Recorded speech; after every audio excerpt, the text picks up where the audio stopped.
Welcome to a new test and teardown video.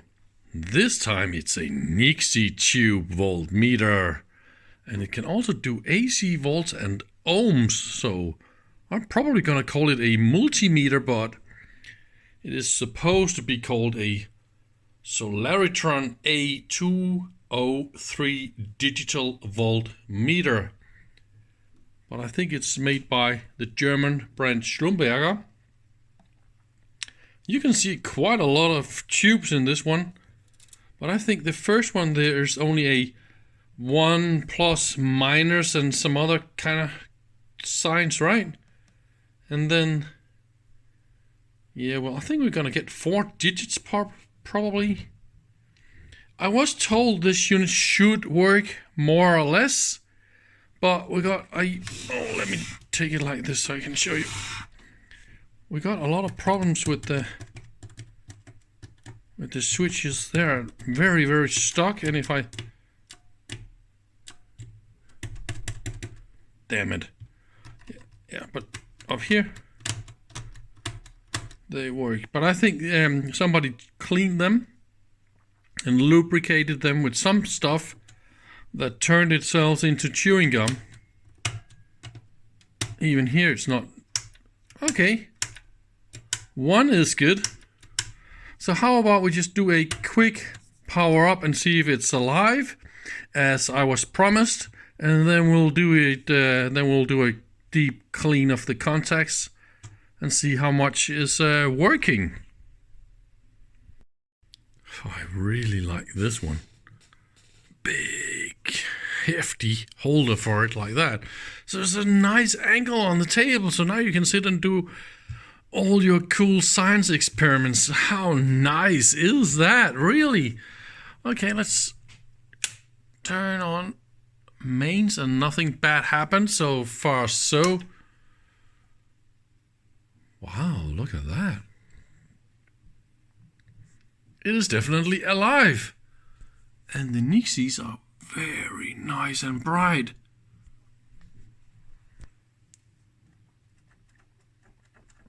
Yeah, I really wanted to see. Okay. Okay, so in DC.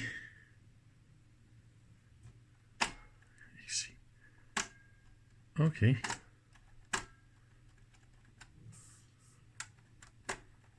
Auto range. Oh, I can't push those. Okay, we got some.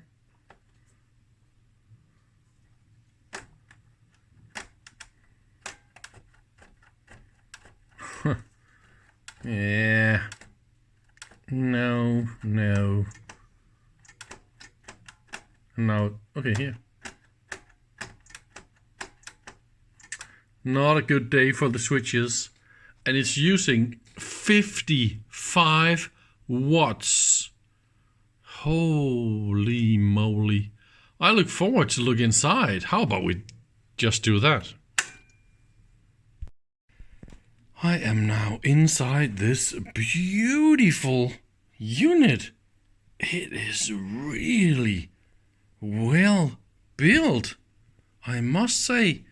So I guess all this is the analog section with amplifiers and all this fantastic stuff, because it's all isolated. It even says this screen is at guard potential, so that means this is lifted to whatever potential there is on the ground or guard or shield or whatever that is in this input connector here. And we got some plug-in modules that's easy to play around with. We can just take these up. I see a little bit of corrosion and some nasty stuff on some of the ICs. We're gonna go and look into that in a minute. The power supply, well, at first I thought that this was just a conventional, but that is not the case. So we got a mains transformer. Okay, that's quite normal. But then rectifier, capacitor, and the rest is switch mode. Here we go. Have a look at that. So it's a half bridge push pull. And we got the 2 transistors here and all that stuff. So I don't understand exactly why they're doing half of it in switch mode. And then we got a mains transformer as well. And we got a big, if you can see here, a big transistors here on the back, close to all the mechanics and good thermal design. So that's quite all right. There's a plug in here missing. And maybe this is IEEE or other kind of connectivity upgrade, because right here we see a plug-in for some external connectors, and then there's a hole here for some sort of a external expansion module or something like that. I really want to take away this top cover here so we can see what's in there. There was some kind of a surprise, wouldn't you say? So we've got 9 relays inside this box, and I also think we got some relays out here or some kind of solenoids or something like that. 8 of these, but that gotta be relays, right? They are in some sort of a socket or something. I haven't seen this type of mounting before, but that is definitely interesting. What are they doing? But it really looks like somebody paid a lot of attention to details here. We got shields. Oh, that looks a little bit like corrosion. Yeah.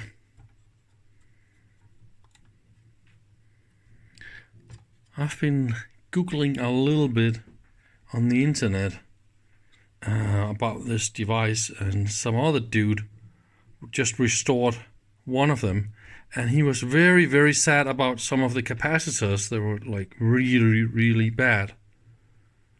So, and what is inside this magic box right there? Let's look at the PCBs and look at the overall health state of those PCBs. As you see here, all those corrosion this is evidence of too much moisture or wrong storage or something like that. And I see some soldering done here. Here's a resistor missing, and here is a transistor missing. And it's definitely modified using very bad rework techniques. So yeah, and we see some hinges right here and here. So that means we can take all those units like this. We can just, yeah, see? Somehow, I don't know, how can we do that? We could probably lift this all the way up and then do some sort of service. I guess that is the idea, right?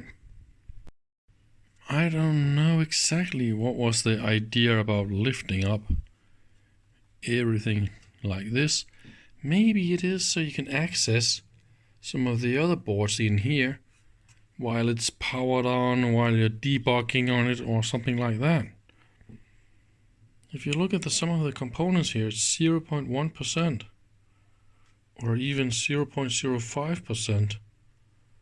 So yeah, they're really trying to make this super nice. Oh, those are the capacitors that are known to be very, very bad. This particular type. I remember the picture from the internet here, from EEV blog. So those we need to change, definitely. It is very, very beautifully made. And look at those connectors down here. How the wire goes out of the side. So they try to make it Very, very flat and compact, the design, right? Ooh, we got some trimmer capacitors. Oh, has some high voltage inputs and goody stuff with relays. So this is inside this little plastic and aluminium top and bottom shielded box, I guess, but the screw isn't really... okay, maybe it is connected to that one, but yeah, okay, it is, because look at that. That is the bottom aluminium piece, and that is connected to that one. And then we got this rubber piece. As you can see here, it was pressed all the way into the solder joints. That looks very special.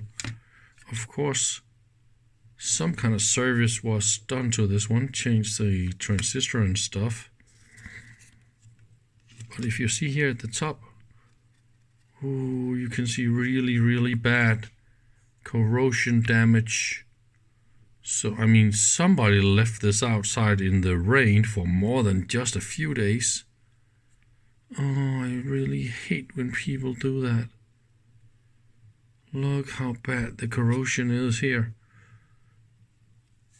Oh no. Yeah, through all the boards and see how it is with all the corrosion damage. And here's one of the really bad ones. Oh no, you gotta cry. Look how bad it is. So this one was probably where it was easy for rain to go in. Yeah, I definitely need to clean up here.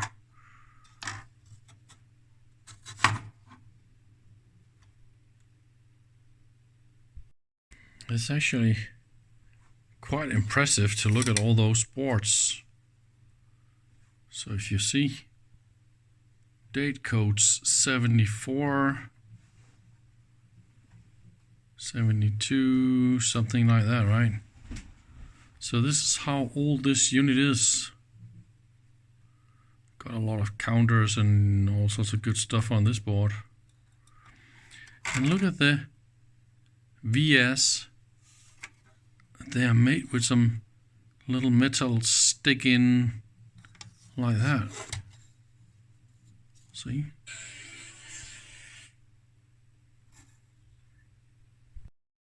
And the sadness of this kind of water damage or corrosion problem is more or less all over this unit. Look at that. So it was definitely left outside in the rain. That is so sad. So I am of course cleaning up this mess, and hopefully I can get this unit to run again. The only one who sees this on those boards are, this is actually after cleaning, so it's not that bad anymore. How many decoupling capacitors do you see on a board like this? I mean, 0, zip, none, right? And on the previous one, only 1 capacitor. And it's probably not even on power, it's just timing with this resistor, so it's doing some sort of timing. So again, no decoupling capacitors. And then that one we got a little bit of diode logic to create some other gates and kind of that. No decoupling capacitors. Oh, that is amazing. And by the way, down here, this is just behind the Nixie tubes. So down here we got 74141s. So that means direct driven Nixies. Got a whole bunch of them like that. I don't know if we can see all of them, but that's how it is. Oh, I'm playing around with the bottom part of this unit. Been inspecting and cleaning everything here, but so this is the bottom side of all the Nixie drivers. What do you think about that clearance distance to chassis here on some of the signals? I don't know what you call this. There's supposed to be some plastic, probably supposed to stick out here and stuff, but I mean, I would call this, it's touching, isn't it? This can't be good. About the switches, I really tried to clean them super good with alcohol first, and a tiny drop of oil right here, because we got this. So you need to massage it a little bit. See, to get this little piece. That one is working, and then carefully push. So now I can actually get it to move. Like that, right? See? Hey! But that is just a really bad kind of contact design. So the best way is definitely to take this board out and replace all those. Should be fairly easy to get new contacts. So that is definitely possible. See, those just don't do what they're supposed to do. This little thing is not doing anything good. The last one here, see? I almost repair it. But there's a little bit of massage to do here. There we go. I can actually get it into almost all. So I hope I'll be able to get it up and running now. I've been through all the boards, cleaned everything, and the contacts that should be able to move. Of course, I have now local, and I want it in manual. The rate is manual. I don't like that, so I need to activate that one. And slow and fast here is not that important, right? But I need to have at least one of these activated, otherwise nothing's gonna work, and local is definitely important. So let's try and power it up again. I also like to show how well all the switches works after I did a little bit of cleaning and lubrication. Isn't that nice? So 1 volt DC full range. Okay, fantastic. We are now in local and quite fast here. Okay, so let's, hey, we got some input. And this can't be good.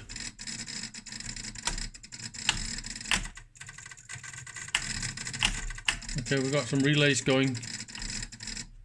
Oh, it's because the input is floating. Hopper, relays.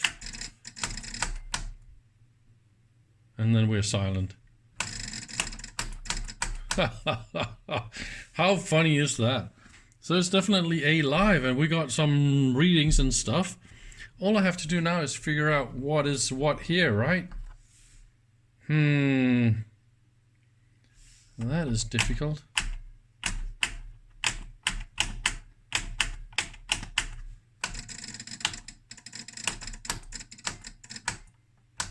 I think it's weird we don't see a restart. Why is that not going on? And oh, we got this. Okay. That used to look a little bit different.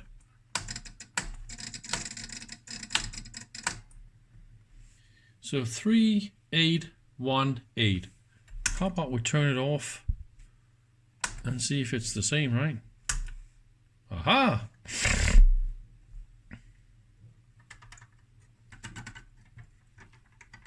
Here. So that was a good contact. So that helped. Oh, here we go. Look at that. Ooh, what was that? Was that one, my magic finger doing some stuff here? Not that one. That one is also good.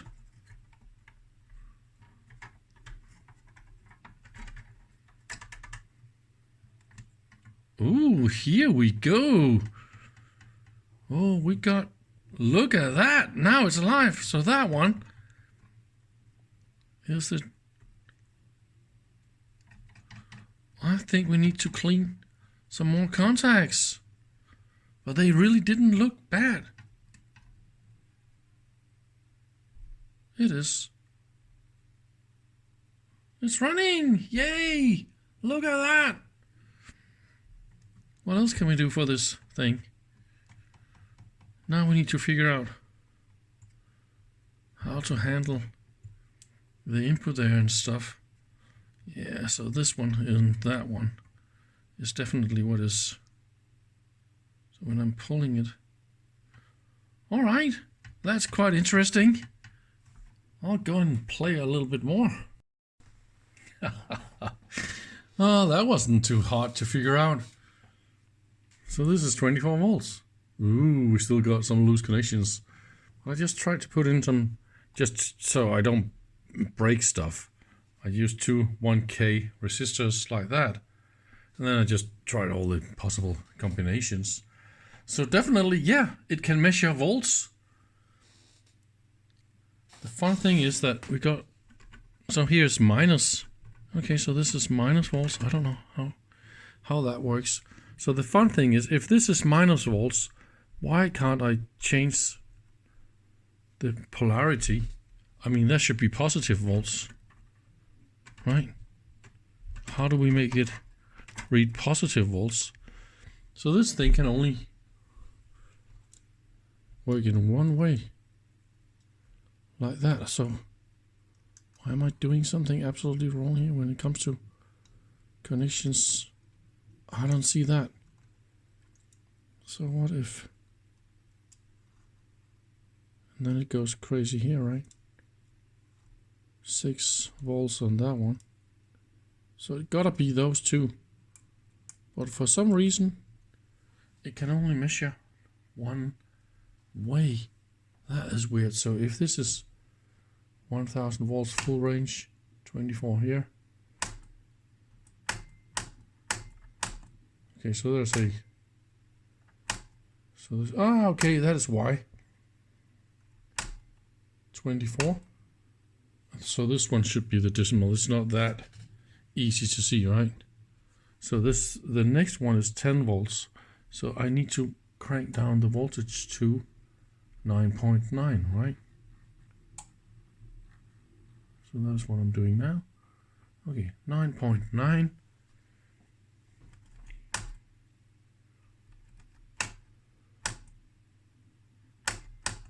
We've got some digits missing here in this range. So in the 1 volt range, I should also be able to give it. Okay, that is weird.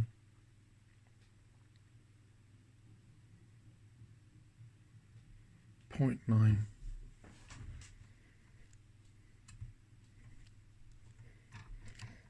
Yeah, there's no more reason to fool around anymore with all this before I cleaned all the contacts. This is just one big.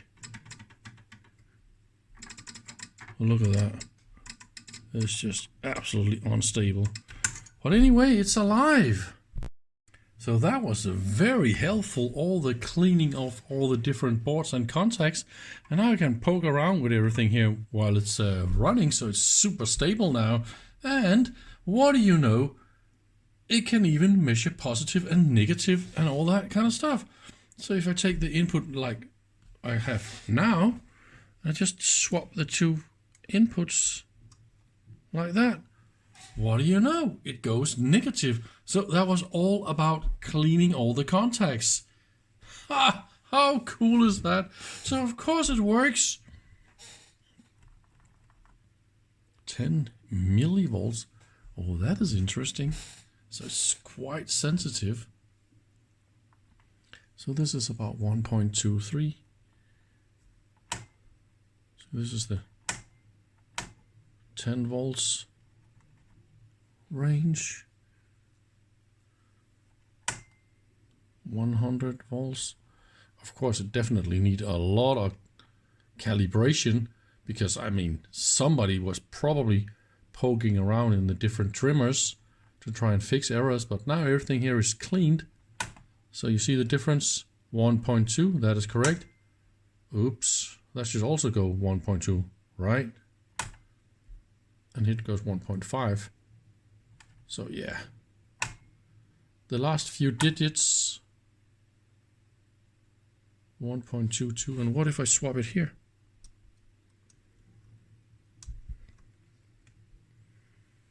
.22, so all that is good. Oh dear. Is that me? No. So there's a 0 or some sort of an offset, but I really don't dare to trim anything here because I don't have the manual or the trimming adjustment alignment guide. So I'm only going to cause a lot of pain instead of just being happy about it is a live, as you can see. But there is definitely a funny offset kind of problem here. So this is minus. Hey, how about I just give it, let me see. What have I got here? 10. So this is about 10 volts. And that is actually quite accurate. So what if I swap the polarity? Oh dear. So it's not perfect. That is funny. So this is the 100 volt range and it says 0.9. Okay, here we go. How is that possible?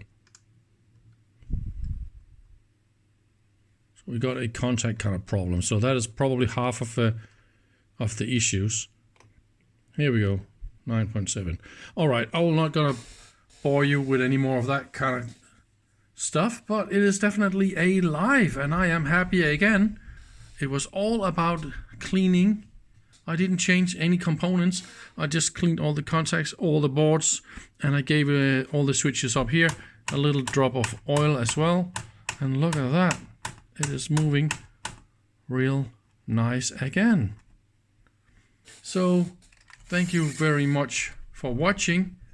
And that is definitely a nice Nixie tube voltmeter. Bye bye, see you soon again.